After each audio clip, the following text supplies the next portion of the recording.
You're watching Toronto Sports Rush on the Bet Rivers Network. Welcome to Toronto Sports Rush and McGuire Monday on a Tuesday, Pierre, because the entire travel industry is perpetually working against us and you simply couldn't make it back home yesterday. But we're happy to have you. How was your weekend? Oh, my weekend was good. I watched a ton of hockey. I just felt bad not being able to be there. I think that's the first McGuire Monday we missed in 2 years, so I'm kind of bummed about it. But I appreciate you and everybody at the studio being kind enough to allow me to do it today on Tuesday, so thank you.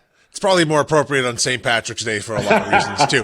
And now, Pierre, I want to ask you about something. And the story at this point has almost been beaten to death, but I haven't had the chance to talk to you about the knee-on-knee hit injury that Austin Matthews suffered and the incredible amount of fallout from that. And really the focus at this point is we got to talk about the length of the suspension, but more importantly, the reaction of his teammates, because the opinions are strong, they are widespread, and now the Tkachuk brothers have decided to weigh in on this whole thing.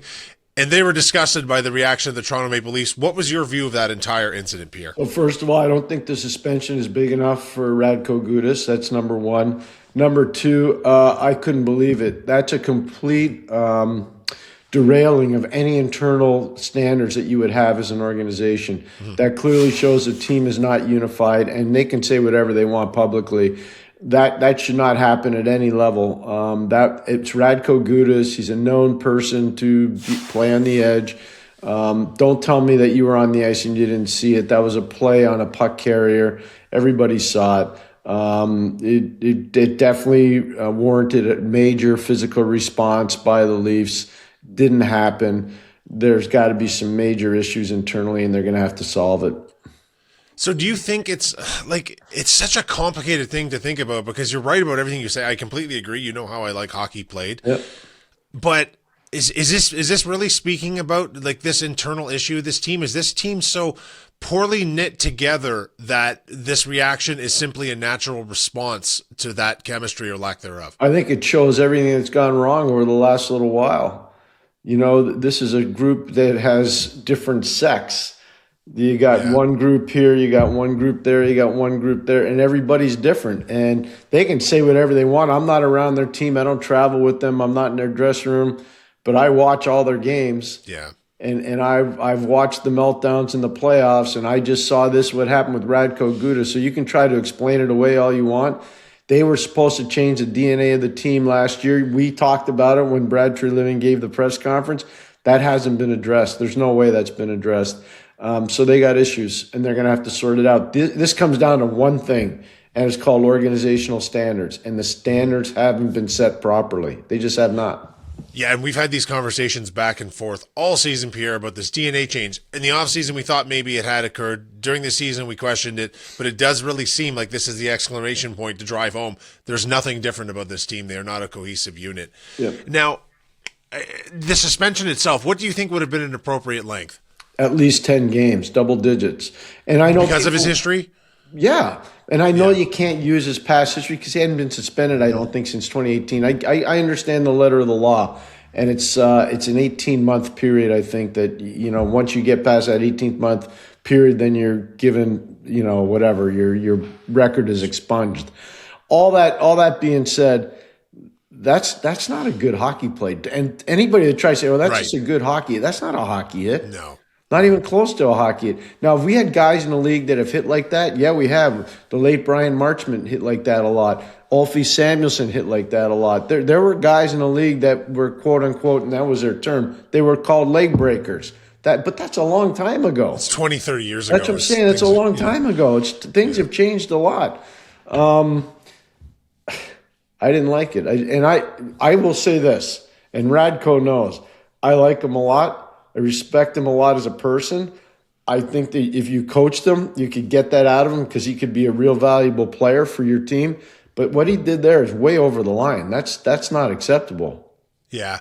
And, you know, the hockey has maintained throughout, like the last 10 years, there has been a softening across the major sports. Like basketball is a soft sport. Football's protected their quarterbacks.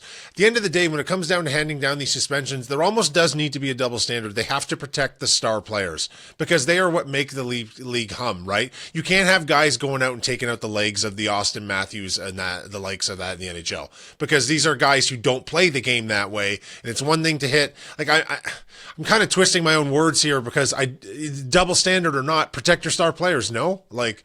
Well, I think everybody needs to be protected, and if you do that from the standpoint of everybody's protected, you probably don't have this. I'll give you a case. Give you a case in point.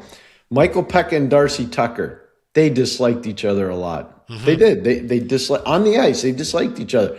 Some of the violent collisions, and producer Tim was probably in the tape room watching some of these things. I was doing those games. The violence and the barbaric behavior of those two guys towards one another was unbelievable. It was unbelievable. There were knee on knees. There were punches in the head. There was, butt end slashes. You name it. That was accepted. It's not. That stuff's not accepted anymore. Yeah, the game's changed. It's gone. So the league.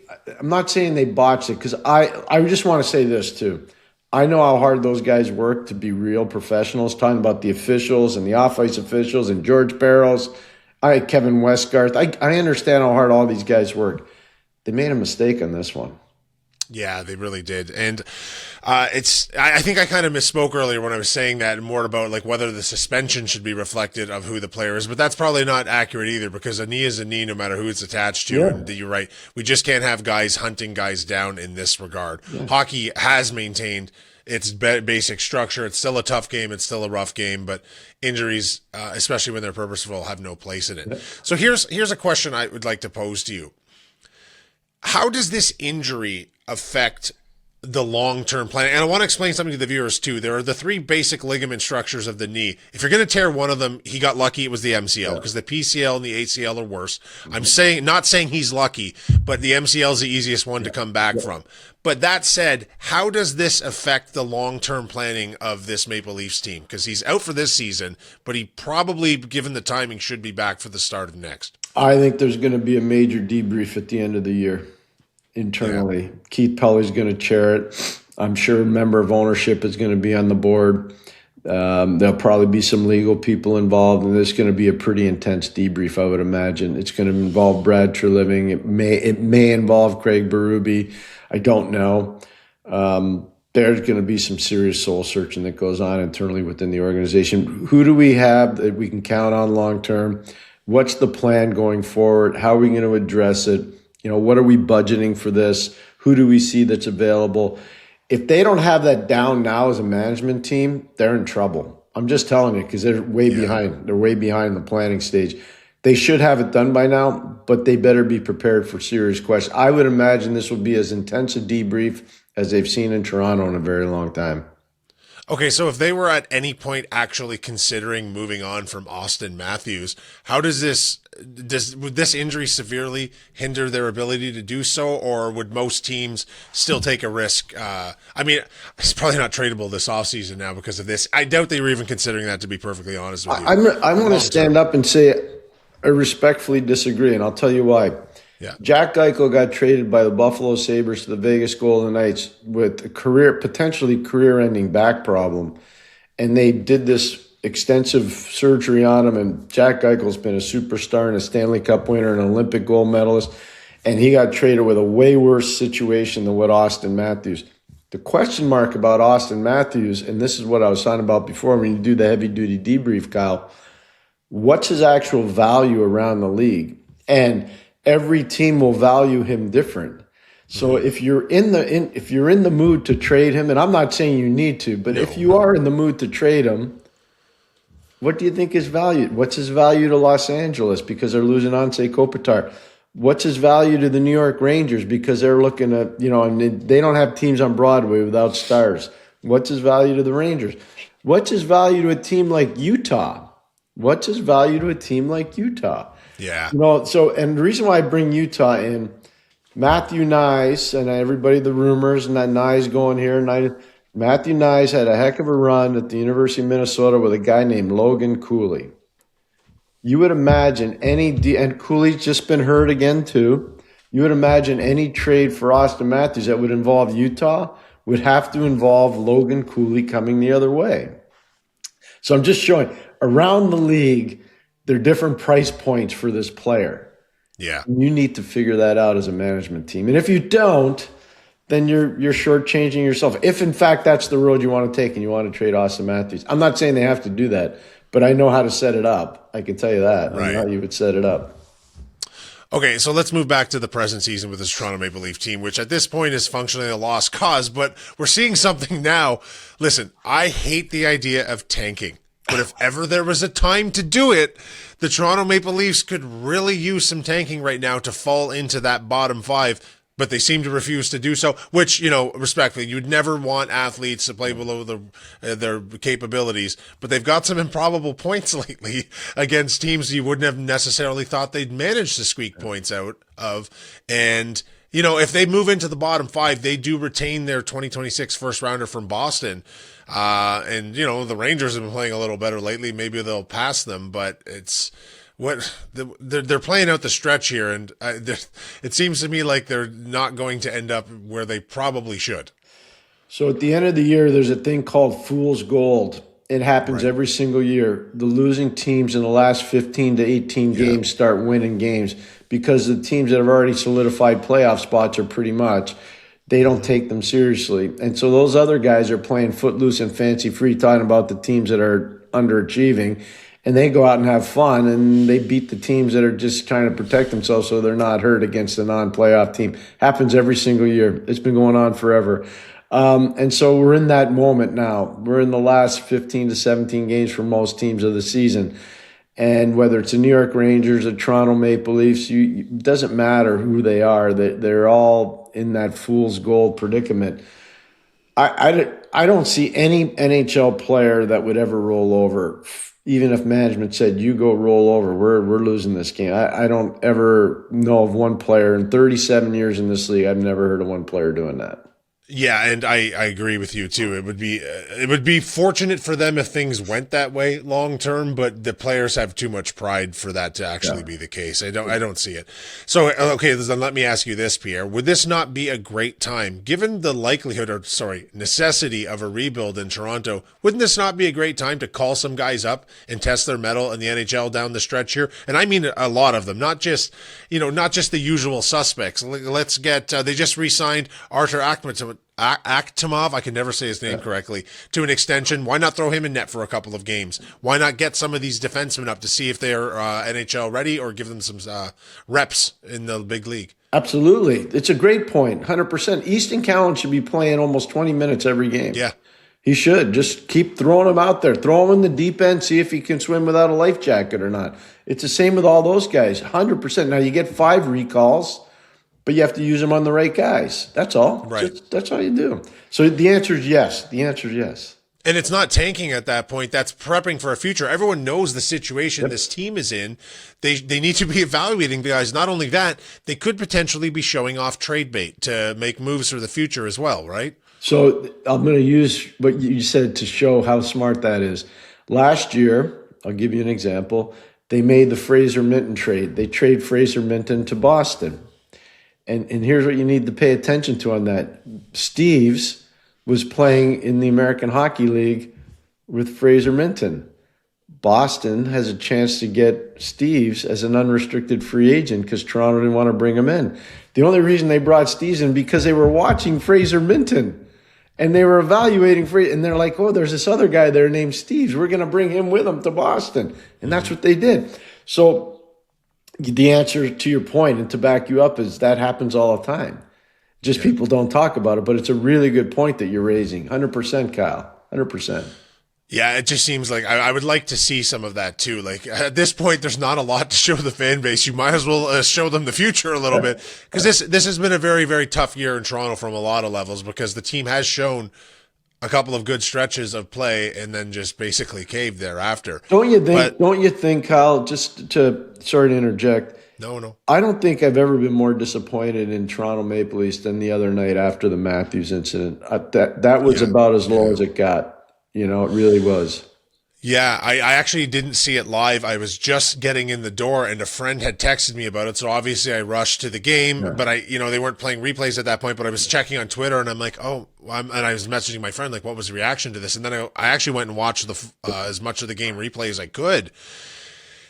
And disappointment was a part of it, Pierre, but also it was just like, yeah, well, here's the exclamation point on this season right here. And it came in the worst possible way. You never want to see any player on the ice in that regard. Yeah. Certainly not the face of a franchise. Certainly not a guy that just came off a gold medal victory.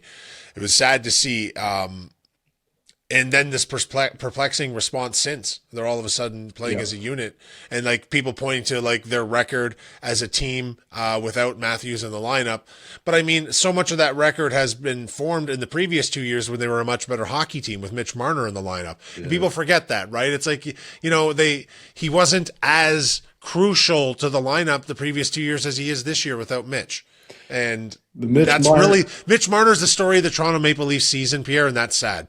And it's something we talked about right from the start of the year, you and I, and it wasn't handled properly. And it's, again, that's part of the debrief that we're going to have to deal with at the end of the year.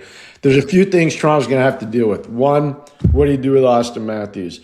Two, what happened on the Marner thing, and how do we make sure that never happens again? And this is a third thing that's really important. How are we going to increase our player profile with young players coming into our organization? Yes. And one of the ways of doing it, they better start doing it better than what they've done. How do you look at and evaluate college free agents? Because that pool of players is going to grow exponentially, because all these kids are going to play from 16 to 18 in major junior hockey. Some of them are going to go to 19 and 20. Then they're going to come down and play college, and teams aren't going to sign them. Their teams that drafted them aren't going to sign them, and they're going to become free agents. And how are you going to make sure you get the right guys into your organization? That is something that, whether it's Keith Pelly, Brad Treliving, ownership, I don't care who it is, they got to make sure they do a better job of screening out who are worthy college free agents and who aren't. Pierre, the New York Islanders are in town tonight, and it's a big game for them. It would be a great game for the New York Islanders to win, for both the Leafs and the New York Islanders. The Islanders are hot right now. They're rolling. They're 7-3 in their last 10. They're holding on to the 8th playoff position right now, I believe, in the conference. Yes. And, with 15 games left, the playoff picture starting to take shape. The Islanders should come out gunning tonight. They will, especially Matthew Schaefer, a kid coming back to the Toronto area. That's going to be, for the fans, what a treat. I know you're cheering for Toronto, but he's a special player.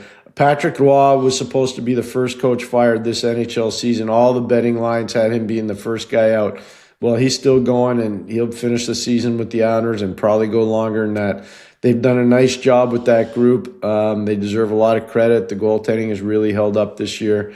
I think the biggest thing for Toronto is just don't get pushed around early on in the game. You got to establish yourself early. You're coming back from some success on the road. Now go play and play hard. Any other notes from around the league you'd like to discuss, Pierre? Detroit. The Detroit situation with Kopp and Larkin being out, that's a big problem. Now, I know they won last night. That's a problem. And then the other thing is this thing with what's going to happen with Montreal and Boston. Is somebody going to slide back? Is somebody going to hold their position?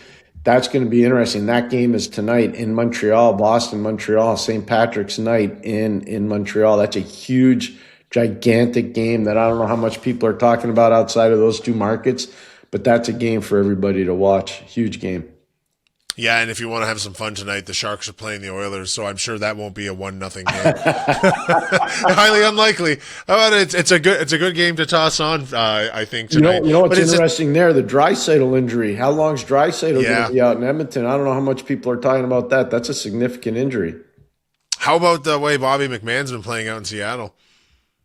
Pretty impressive start. They've got the Lightning tonight. So very, very good. Very impressive. I'm not surprised. Watched Bobby play for a lot of years at Colgate University. He had the rough road to get to where he got, but he knew how to do it. Tough kid, really tough kid. All right, Pierre, thanks for all that great analysis as usual. Really appreciate having you on the channel. We'll talk to you later in the week. I can't wait, my man. Kyle, great visiting you. Thank you. Thanks for watching Toronto Sports Rush on the Bet Rivers Network.